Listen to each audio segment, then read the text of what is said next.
When you think of the comfort of your home, do you think of the fresh aroma of baked cookies or brownies? When I think of my home, I think of my family's favorite recipe. We were first introduced to the 7-layer bar recipe by a family who lived here previously for 31 years. They originated a tradition for making these bars, and they thought it would be nice for us to continue the tradition in the same kitchen where it originated. The first step to making these bars is to preheat the oven to 350. And once you have done that, you want to make sure that you have a 9 by 13 inch pan, preferably non-stick. I want to introduce the ingredients to you. The first ingredient is 1 stick of melted butter. Along with that, you need 2 cups of graham cracker crumbs. You can buy these pre-packaged. 14 ounces of sweetened condensed milk. Make sure it's sweetened. Along with that, you need 6 ounces of butterscotch chips and chocolate chips, and as much chopped walnuts as you desire, and also as much coconut flakes as you desire. Once you have all your ingredients set out, you want to mix the melted butter with the graham cracker crumbs to create the crust.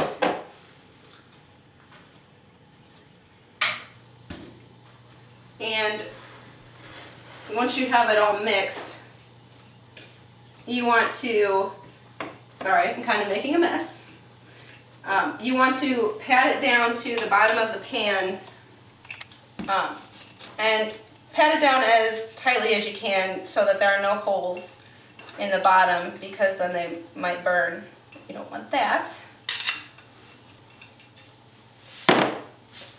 Pat them down as tightly as you can, spread them around with your fingers.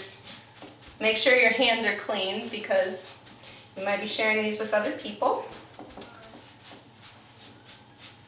Once you have tightly packed down the crust, the next step is to pour the sweetened condensed milk. You want to evenly distribute it and kind of drizzle it all along the crust. But make sure that you don't pour it too hard, or else they'll create holes.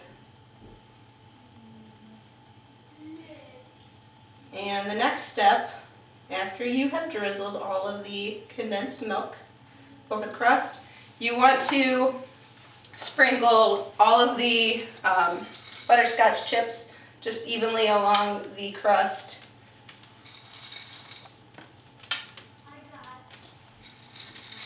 This, in my opinion, is the best ingredient, but that's up to you. After you have sprinkled all of the butterscotch chips, you want to do the same thing for the chocolate chips on the top.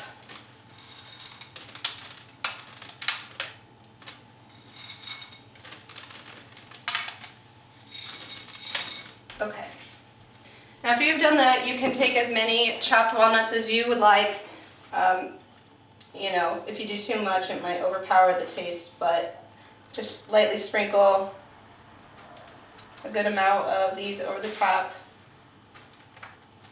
And lastly,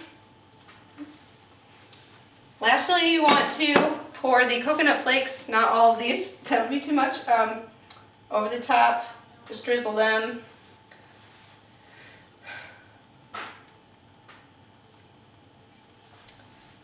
And after you have put all of these layers, you want to place it into the oven for about 25 minutes, or until the edges are lightly browned. And that is how you make them. Now, this is the final result of the brownies or bars. I hope that you enjoy this tradition as much as my family has. You can make it a family tradition, or you could just enjoy them, and if you're going to a picnic, it's a fast and easy way to make a good dessert for everybody to enjoy. Thank you.